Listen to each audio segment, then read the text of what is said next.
Diyan na si Papa. Galing na naman siya ng bukid. Ang aga-aga. Ako naman guys, hindi kasi ako makatulog sa sa gabi. Parang madilim yung natin. Madilim. Ayun. Ay. Namugto yung mata ko kasi nahihirapan ako makatulog sa gabi. Kailangan ko ng ng sa Dubai noon pag ganito na ako. Breast milk,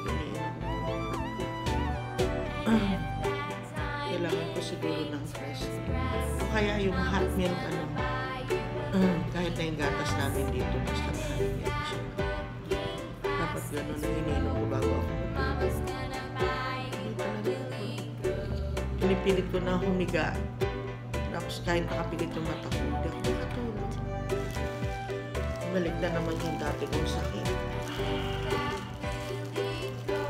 Dati na ito sa Dubai noon.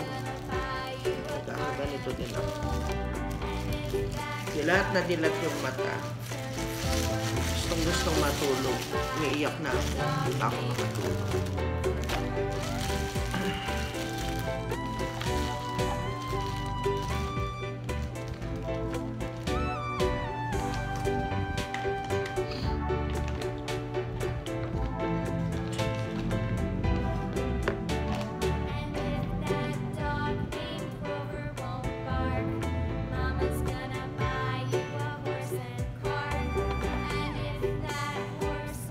Sky, Bella.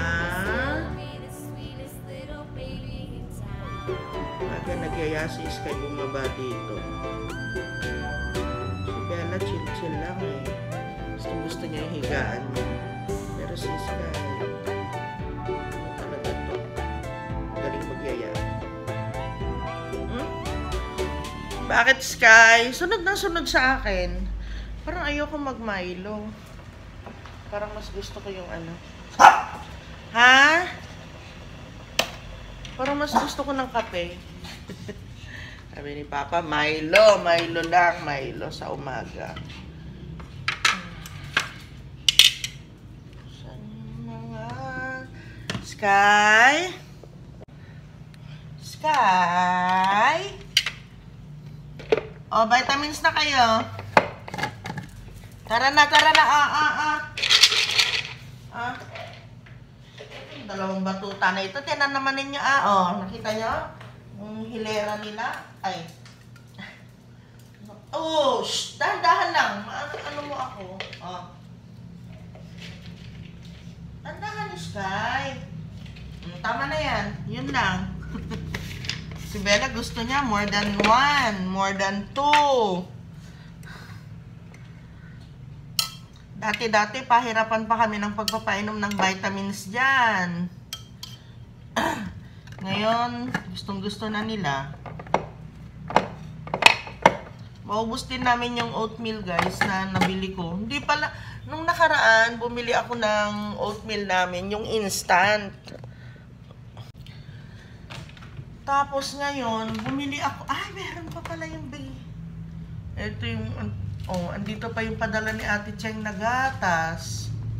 Ito, quick cooking oat milk. Ang laki naman pala. Quick cooking. Talaga naman, bigay ko na lang ito doon kay Papa sa sa kusina. Kasi lagi na kami sa gabi. Oatmeal yung kinakain namin. Pero kagabi hindi. Alternate namin ni Popsi yung namin. Kasi pag meron kaming natirang ulam sa sa gabi, yun ang kinakain namin. Nakakapag-rice tuloy kami. Sabi ko sa kanya, dapat ayoko nang mag-rice, puro oatmeal na lang. Nilagay, kala ko wala na kaming gatas, guys. Meron pa pala. Sabi ko parang ang bilis naman ngayong buwan na ito ng gatas. Papa, titimplahan ba kita ng Milo mo?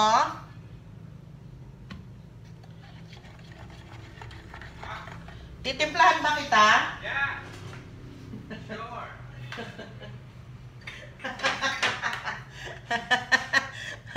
Ang sigla niya.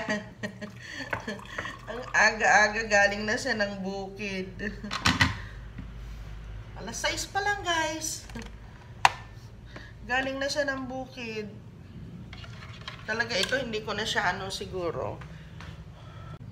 Hindi na siya i-stay dito kapag meron na kaming tubo sa bukid. Kaya may matitirahan na siya doon. Mas gusto niya talaga doon sa bukid, guys.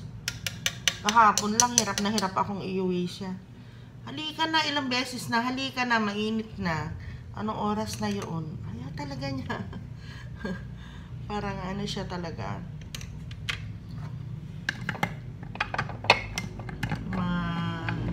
Pag meron siyang gustong gawin, ganyan talaga siya.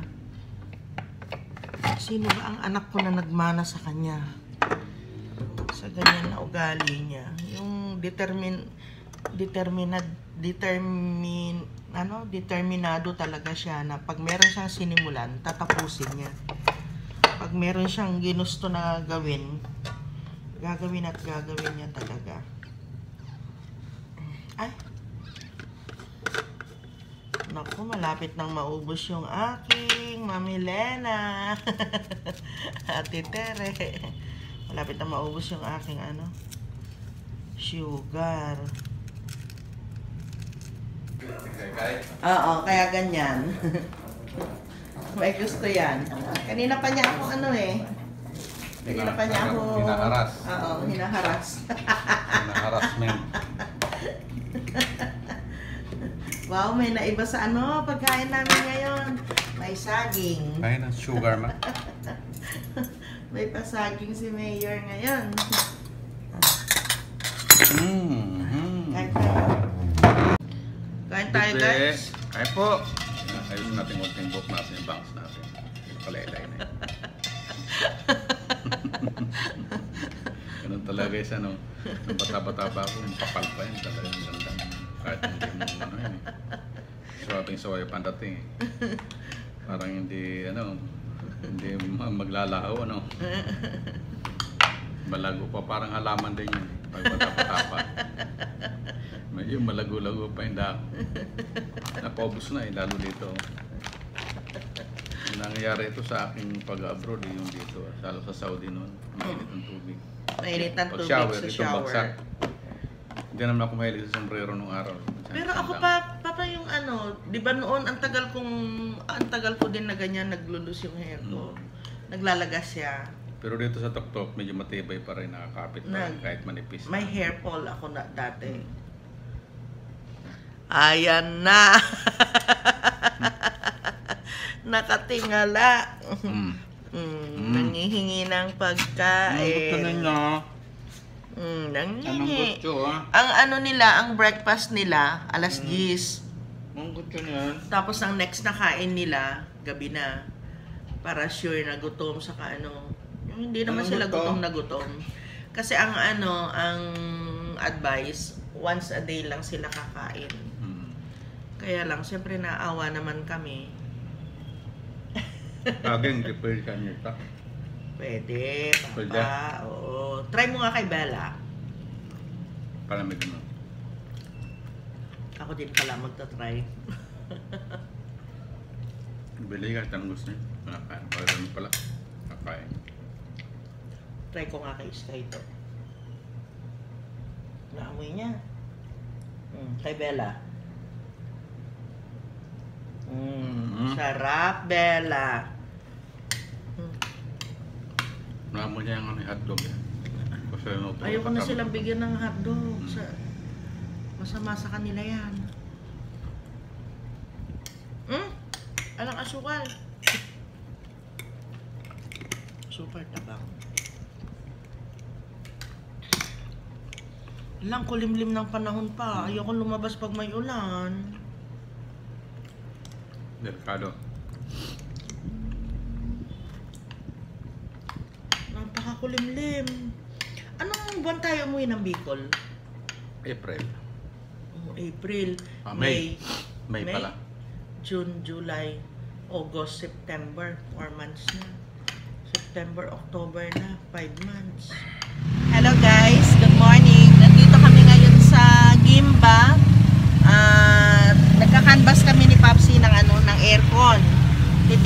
lang kami guys. Ang taas kasi ng bill namin ng kuryente ngayon.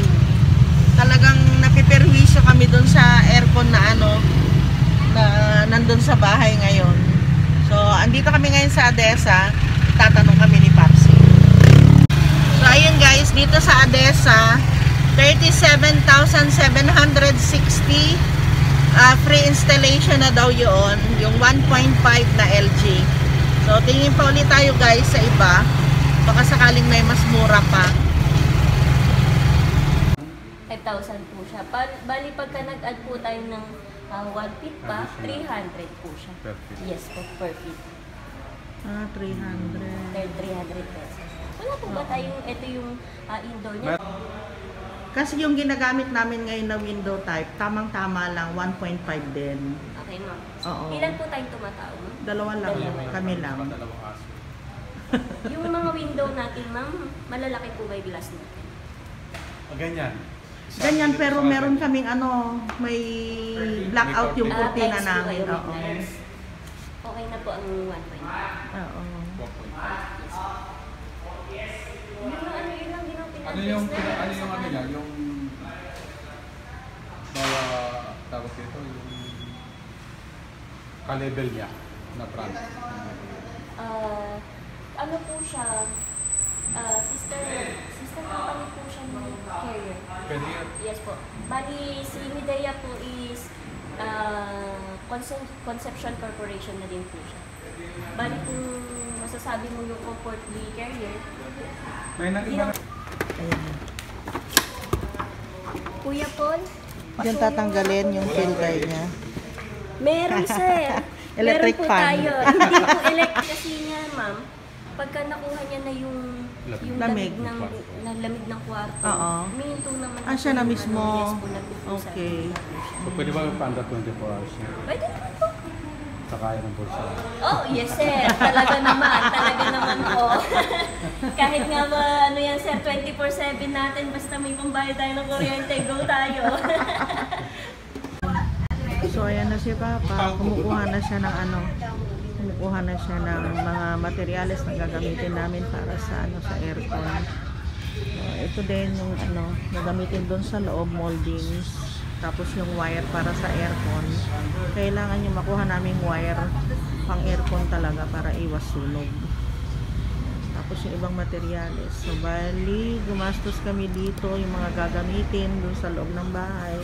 1,300.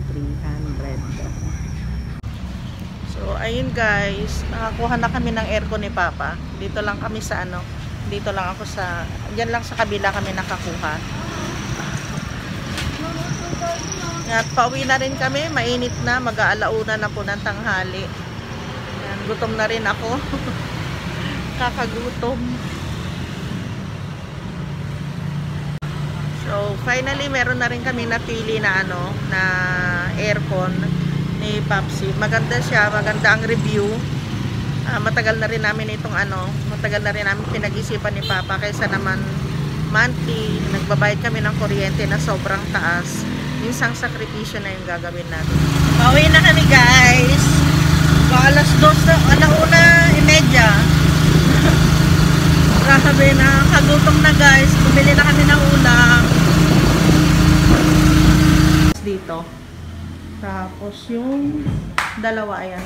Sila yung mag-install dito sa taas. Ayun.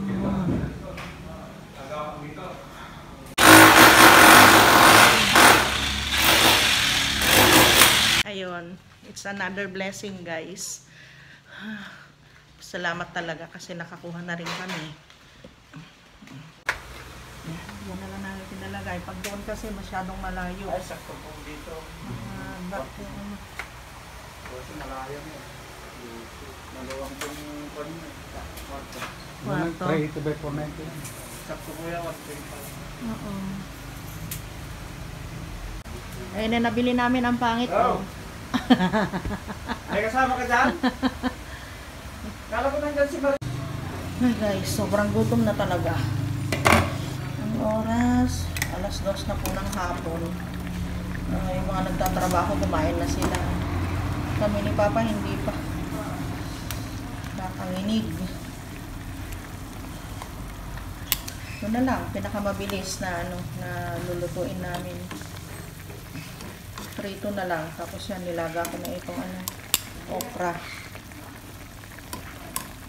Pero hindi pa kami makakakain agad niyan, kasi may gumagawa pa.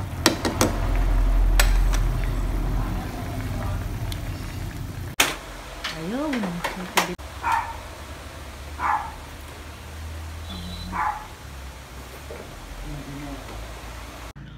so, ayan guys, nag-shower muna ako bago maglinis. Naglilinis na kami dito ni Popsi sa ano, sa kwarto. Ayan. Maalikabok kasi, pero kanina kinuberan ko naman itong ano, kama namin. So, konting map-map na lang.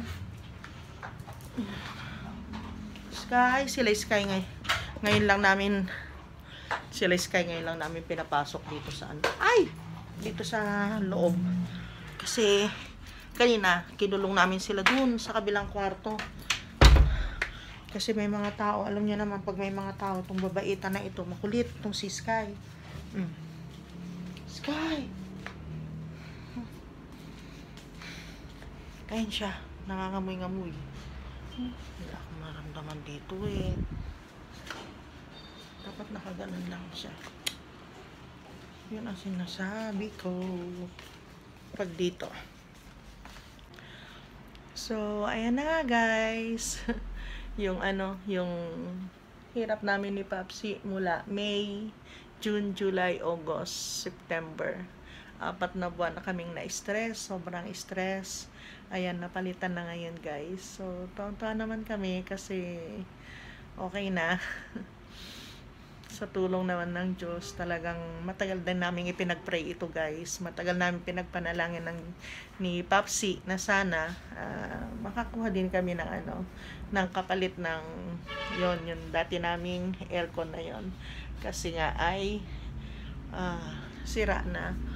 Gumagana pa naman siya guys. Kuminsan lumalamig siya, pero marami kaming electrician na ano na pinuntahan ni Popsi. Marami kaming tinanong, iisa lang yung sinasabi nila na kapag hindi makasingaw ang aircon, talaga ang mangyayari, hihigupin din niya yung kanyang yung lamig, at yun ang pabuga na ilalabas niya. So kaya yun pala, hindi na siya gaanong lumalamig. Plus doble yung nagiging konsumo niya sa kuryente. So kaninang umaga, dumating yung bill namin ni Popsi ng kuryente. At yun nga, ang nangyari, masyadong mataas na naman yung bill namin ng kuryente. So, dun sa loob ng 3 months, inabot ng 18,000 na mahigit yung kuryente namin. Ayun guys, kung sa kuryente mapupunta lahat ng allowance namin ni Popsi, ay hindi naman po pwede, kasi hindi lang naman kuryente yung pinupuntahan ng allowance namin. Meron pa kaming para sa medical namin, sa tubig namin, paano yung sa pagkain namin, ganyan, yung allowance namin ng daily. So, marami din pinupuntahan guys. Kaya nag-usap kami ni Popsi kanina na siguro mas maganda pa na kukuha na lang kami ng ng aircon. Talagang sakripisyo sa part namin. Pero minsan ang sakripisyo na yun guys, kasi ang hirap nung yung bang gastos ka ng gastos pero hindi naman bumabalik sa iyo. Kumbaga yan, pag kumuha naman kami ng aircon, ang mangyayari yan, mababawasan naman yung yung monthly namin, plus pang matagalan na talaga yan na gagamitin namin guys. Yun, kaya sabi din ni Popsi sa akin, sige na, pikit mata na. Kailangan talaga natin yan. Lalo na ngayon guys, siyempre ngayon, tag-init, ay taglamig, tag-ulan, pwede pang electric fan. Pero sa amin kasi, yung edad namin ni Popsi, hirap na talaga kami. Tsaka yung parang yung health din namin na apektuhan dahil hindi kami nakakatulog. Especially ako, hindi ako nakakatulog sa sobrang init guys. Tapos hindi lang yun, pwede rin yung pulmonya ni Popsi pag pinawisan yung likod niya, tapos naka-electric fan siya. Marami ding factor kaming inisip ni Popsi na pwedeng makabuti din sa aming dalawa. So ayun, Kaya mas maganda na lang, kukuha na lang kami ng ng bagong aircon namin. So ayun guys, at least kahit na kahit papaano, medyo mapapaginhawa na ngayon yung yung buhay namin. Alam niyo ba, pag tanghali nandun kami sa sala. So isang electric fan lang yung ginagamit namin.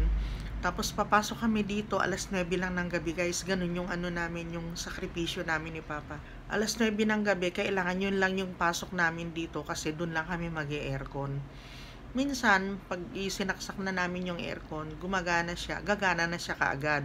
So, meron siyang 2-3 oras, malamig na yung kwarto. Mamatay man siya, yung aircon, na yun guys, parang yung lamig niya nandito na sa loob, na kulob na. So, sa electric fan, nakakatulog kami mga 4-5 oras ni Papsi. Pag wala na yung lamig niya, totally wala na yung lamig niya, dun naman madaling araw na. Di perwisyo pa rin sa aming dalawa. Minsan naman, pag binuksan namin ng 9, mga 12 yan, gagana siya. 9, 10, 11, kaya hindi pa rin kami makakatulog. 10, 11, 12, gagana siya. 12 hanggang 3. So, okay na yun. Mas okay yung ganon. 12 hanggang 3. Gumagana siya kasi 4, malamig naman na yun na madaling araw. 5, 6, ganyan. Medyo umiinit na rin pag magliliwanag, na iinit na siya. Pero sa tulong ng electric fan yun, ganon. Hindi naman laging ganon guys. Kaya yun nga, mas mabuti na ngayon. At least, di na kami ni Papsi nag-aalala na malaki yung yung babayadan mo, pero ikaw napiperwisyo ka pa rin. O kaya hindi pa rin kami nakakatulog. O kaya nag-aalala kami baka magkasakit. At least ngayon guys, ayan, okay na. So, nandyan na siya guys. Nilipat namin dyan. Kasi mahal ang installation niya guys. 6,000 ang 6,500 yung installation niya. Plus kapag sumobra pa doon, ang layo pa nung pinaglagyan ng niya, ng blower niya. Malayo. Kaya doon kami namahalan talaga sa installation. At saka yung sumobra doon sa hose na ilalagay nila. Yun ang mahal guys. Halos kalahati ng presyo na rin ng pero okay na. Tapos yung yung saksakan namin ng dati ng aircon na nandoon. Yun na yung ginawa nilang saksakan din. So bumili na lang kami ng wire. Ang sabi namin dito, magpapagawa kami dito. Kaya lang, iba na naman yung bayad sa kanila. Mas makakamura kapag kami yun. Doon kami magsasaksak. So ayun guys, ganun na lang yung nangyari. At masaya-masaya na kami ni Papsi na makakatulog na kami ng mahimbing ngayon. Tapos naka-ready na rin kami para sa summer. Para hindi na rin kami nahihirapan na mag-asawa. Sa edad namin na ito, makakatulog na kami ng mahimbing. So yun guys, yun lang ang namin. Basta isipin natin guys kung ano yung ikabubuti natin. Hindi tayo mahihirapan, lalong-lalo na yung health natin sa mga kaedad namin ni Papsi. Konting sakripisyo talaga yan, magsasakripisyo kami. Pero, sige lang. Sige lang. At least maihahanda na namin yung magiging buhay namin ni Papsi kapag nagtag-araw na naman. So, yun guys. Sana po nag-enjoy kayo sa araw na ito sa aming vlog ni Papa. At magkita-kita po ulit tayo bukas. I-end ko na po dito ang vlog namin and we'll see you again tomorrow. We love you beautiful people and bye! Hi guys! Salamat po sa panonood ng aking mga video. Kung hindi pa po kayo nakapag-subscribe, subscribe na. Bigyan nyo din po akong thumbs up.